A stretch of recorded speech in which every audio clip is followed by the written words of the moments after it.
ஆன்மீக சொந்தங்கள் அனைவருக்கும் வணக்கங்க. இன்றைக்கி நாம் நம்மளுடைய சேனலில் என்ன மாதிரியான விஷயங்கள்லாம் பார்த்து தெரிஞ்சுக்க போகிறோம் அப்படின்னு பார்த்தீங்கன்னா, விருச்சிக ராசி அன்பு நேயர்கள் அனைவருக்குமே தை மாதத்தில் வரக்கூடிய மிக முக்கியமான அமாவாசை அப்படிங்கிறது ஜனவரி மாதம் 18ஆம் தேதி நடக்குது. இந்த அமாவாசை பிறகு கிரகங்களுடைய மாற்றங்கள் மாறுது.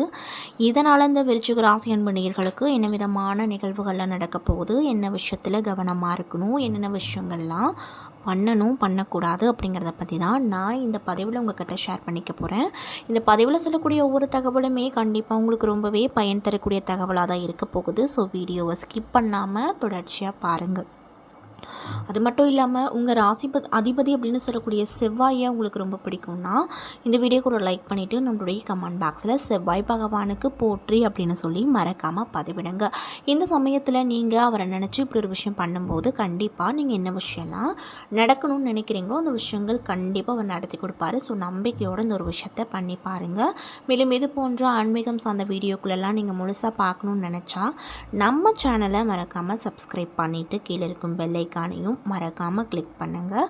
அப்போ தான் நம்ம சேனலில் போடுற எல்லா வீடியோவுமே நோட்டிஃபிகேஷனாக உங்கள்கிட்ட உடனுக்குடனே வந்து சேரும். ஸோ இப்போ வாங்க நம்ம வீடியோக்குள்ளே போய் தெளிவாக பார்த்து தெரிஞ்சுக்கலாம். விருச்சிக ராசி சந்திரனின் நீச்ச ராசியாக சொல்லப்படுதுங்க.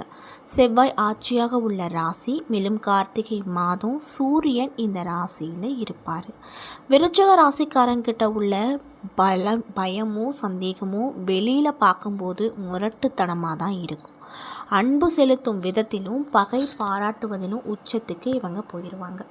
விருச்சிக ராசிக்காரங்களை பொறுத்த வரைக்கும் எதையும் அரைகுறையாக விட்டு செல்லவே மாட்டாங்க. எல்லாவற்றையும் முழுமையாக நிறைவாக செய்து வைக்க வேண்டும் அப்படிங்கிற எண்ணம் உடைய நபர்களாகத்தான் காணப்படுவாங்க. மேலும் இந்த ராசி நீர் ராசி அப்படிங்கிறதுனால இவங்களுடைய மனம் அப்படிங்கிறது கடல் நீரை போல ஆழமாகவும் நிறைய விதமான மர்மங்களை தக்க வைத்து கொள்ளக்கூடிய நிலையாகவும் இருக்குங்க. அமைதியாகவே இருப்பாங்க. டக்குன்னு உணர்ச்சி வசப்படுவாங்க. இவங்களுக்கு மன அழுத்தமும் குழப்பமும் அதிகமாக இருக்கும். வெறித்தனமாக கடும் வேகத்தோடு எல்லா விஷயத்தையும் பண்ணுவாங்க. போட்டிகளில் கண்டிப்பாக தனக்கு தான் வெற்றி அப்படிங்கிற தன்னம்பிக்கையோடு சில வேலைகளில் தற்பெருமை கொண்டிருப்பாங்க. கவிதையாக பேசி பெண்களை மயக்கி கவர்ந்து விடுவாங்க. பொதுவாகவே இந்த விருச்சிக ராசியில் இருக்கக்கூடிய ஆண்கள் யாரிடமும் தங்களுடைய காதலை உடனே சொல்லிவிட மாட்டாங்க. யாருக்கிட்டையும் டக்குன்னு நட்பு கொள்ளவும் மாட்டாங்க. ரொம்ப நிதானமாக யோசித்து அதுக்கப்புறம்தான் நண்பராக இருந்தாலும் சரி, காதலராக இருந்தாலும் சரி யாரைனாலும் ஏற்றுக்குவாங்க. அல்லது தன்னுடைய வாழ்க்கையில் அவங்களுக்கு ஒரு இடத்தையும் கொடுப்பாங்க. நட்பும் காதலும் நேர்மையாகவும் விசுவாசமாகவும் உண்மையாகவும் தனக்கு ஆதரவாகவும் தனக்கு மட்டுமே சொந்தமாகவும் இருக்குதா அப்படின்னு ஒரு முறைக்கு பல முறை சோதித்து அறிந்து கொள்வாங்க. இவங்களுக்கு நட்பும் காதலும் ஒன்று தான். ரெண்டுமே இவங்களுக்கு மட்டுமே சொந்தமானதாக இருக்கணும் அப்படின்னு ரொம்ப ஆசைப்படுவாங்க. வாழ்க்கையில் மற்ற எல்லாவற்றையும் விடவும் அன்புக்கும் காதலுக்கும் அதிக முக்கியத்துவம் கொடுக்கக்கூடிய நபர்களாகத்தான் மோஸ்ட்லி விருச்சிக ராசிக்காரங்க இருப்பாங்க. மேலும் இவங்க கிட்ட பழகுவது அப்படிங்கிறது கத்தி மேலே நடப்பது போல தாங்க இருக்கும். சிறிய விஷயத்துக்கு கூட அதிகமாக கோச்சிட்டு பேசாமல் இருந்துருவாங்க. அல்லது இனிமேல் இவங்க பக்கமே தலை வச்சு படுக்கக்கூடாது அப்படின்ற அளவுக்கு விலகி சென்றுடுவாங்க. இவங்களுடைய ஏச்சும் பேச்சும் தேள் கொடுக்கு போல் சுருக்குன்னு இருக்கும். மேலும் விருச்சிக ராசிக்காரங்களுக்கு உண்மையான காதல் என்பது வெளிப்படையான காதல். அவங்க கிட்ட எப்பயுமே ஒரு ஸ்பேஸ் உண்டு என்பதை இவங்க ஏற்றுக்கொள்வதில்லை. மேலும் இந்த விருச்சிக ராசிக்காரங்களை பொறுத்த வரைக்கும் பார்க்குறதுக்கு அமைதியாக இருந்தாலும் செய்யக்கூடிய வேலையில் முதல் இடத்துல இருப்பாங்க. அப்பா இவரோ இந்த வேலை செஞ்சாங்க அப்படின்னு மற்றவங்க ஆச்சரியப்படக்கூடிய வகையில் தான் இவங்களுடைய வேலைகள் இருக்கும். மேலும் விருச்சிக ராசி ஆண் மிக நிதானமாகவே தங்களுடைய நண்பர்களை தெரிவு செய்வாங்க. ஒரு வேலைக்கு போவதாக இருந்தாலும் 10 முறை ஆலோசித்து 11வது முறை தான் அந்த வேலையை தேர்வு செய்வாங்க. தனக்கான எதிர்கால திட்டங்களை மிக நிதானமாக யோசித்து செய்வாங்க. வேலை பார்க்கும் இடங்களில் முதலாளிக்கு விசுவாசமாகவும் தன்னால் இயன்ற வரை முழு நேரமும் முழு உழைப்பையும் இவங்க கொடுப்பாங்க.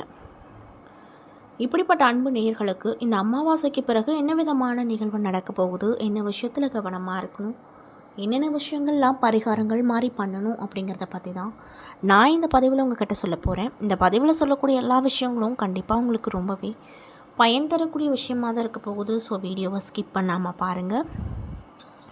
அது மட்டும் இல்லாமல் இந்த பதிவு விருச்சிக ராசிக்காரங்க பார்க்குறீங்க அப்படின்னா, நான் சொன்ன விஷயம்லாம் உங்களுக்கு கரெக்டாக இருந்துச்சுன்னா நம்மளுடைய கமெண்ட் பாக்ஸில் கரெக்டுன்னு சொல்லி மறக்காமல் பதிவிடுங்க. ஸோ இப்போ வாங்க நம்ம வீடியோக்குள்ளே போகலாம்.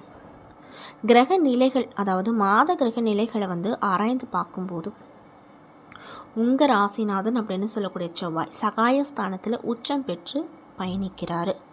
அவரோடு லாபாதிபதியான புதனும் தொழில் ஸ்தானாதிபதியான சூரியனும் இணையிறாங்க. இதனால் உங்களுக்கு என்ன மாதிரியான விஷயம் நடக்கும் அப்படின்னு பார்த்தீங்கன்னா, செல்வ நிலை அதிகரிக்கும், செல்வாக்கு அதிகரிக்கும், முன்னேற்றத்தின் முதல் படிக்கு செல்ல கிரக நிலைகள் சாதகமாக அமைஞ்சிருக்கு. தொழிலில் வெற்றி நடைபெறக்கூடிய நிலைகள் வரும். இதயம் மகிழும் செய்தி வந்து கொண்டே இருக்கும். தனஸ்தானத்தை குரு பார்ப்பதால் தைரியமும் தன்னம்பிக்கையும் அதிகரிக்கும். எல்லா வழிகளிலுமே ஏற்றமும் நல்ல மாற்றமும் கிடைக்கும் நேரமாக உங்களுக்கு இந்த காலகட்டம் அமைஞ்சிருக்கு. மிதுன ராசியில் சஞ்சரிக்கக்கூடிய குரு இந்த மாதம் முழுவதுமே வக்கர இயக்கத்தில் இருக்க போகிறாரு. அவருடைய பார்வை அப்படிங்கிறது உங்கள் ராசிக்கு 2, 4, 12 ஆகிய இடத்துல பதியுது.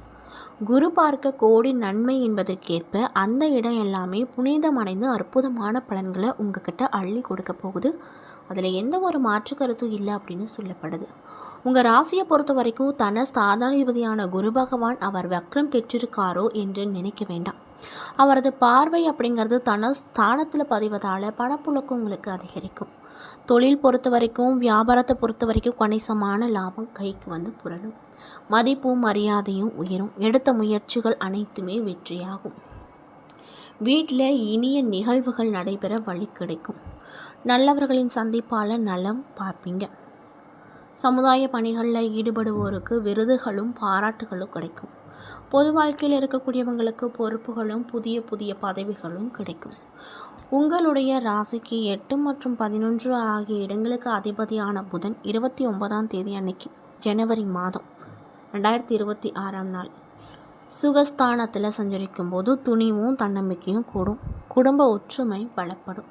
தொழிலில் எதிர்பார்த்ததை காட்டிலும் கூடுதலான லாபம் கிடைச்சி ரொம்பவே சந்தோஷமாக இருப்பீங்க. அது மட்டும் இல்லாமல் உங்களுடைய பிள்ளைகளின் கல்யாண கனவு நனவாகும். எடுத்த முயற்சி எல்லாத்துலேயுமே வெற்றி கிடைக்கும். புகழ்பெற்ற ஆலயங்களுக்கு சென்று வர வேண்டும் அப்படிங்கிற எண்ணம் நடக்கும். புதிய வாகனம் வாங்க வேண்டும் அப்படின்னு நினைத்தவங்களுக்கு அந்த வாய்ப்புகள் வரும். வெளிநாட்டில் பணிபுரிய வேண்டும் அப்படிங்கிற எண்ணம் கொண்டிருக்கக்கூடியவங்களுக்கு நல்ல நிறுவனங்களில் இருந்து ஊதிய உயர்வோடு கூடிய வேலை வாய்ப்பு வரும். உங்கள் ராசிக்கு 7 மற்றும் 12க்கு அதிபதியான புதன் அவர் 4வது இடத்துல சஞ்சரிப்பது நல்ல நேரமாக இருக்க போகுது. வீடு கட்டி குடியேற வேண்டும் அப்படின்னு அல்லது வீடு வாங்க வேண்டும் அப்படிங்கிற எண்ணம் நடக்கும். ஆடை வாங்க வேண்டிய விஷயங்கள் நடக்குங்க.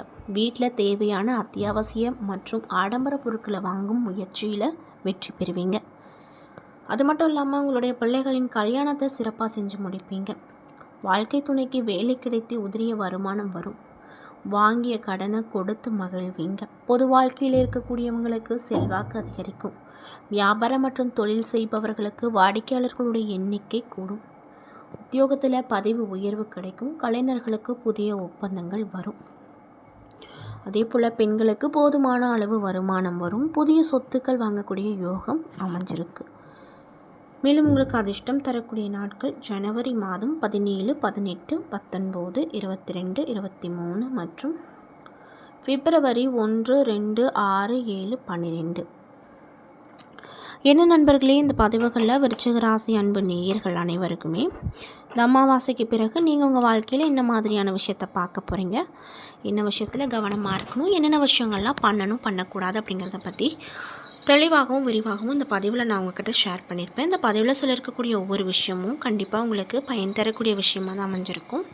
ஸோ வீடியோ பிடிச்சிருந்தால் லைக் பண்ணுங்கள், ஷேர் பண்ணுங்கள். அது மட்டும் இல்லாமல் நம்ம சேனலை நீங்கள் இப்போ தான் பார்க்குற மாதிரி இருந்தால் மறக்காமல் சப்ஸ்கிரைப் பண்ணிவிட்டு பாருங்கள். அப்போ தான் நம்ம சேனலில் போடுற எல்லா வீடியோவும் நோட்டிஃபிகேஷனாக உங்கள்கிட்ட உடனுக்குடனே சேரும். நன்றி.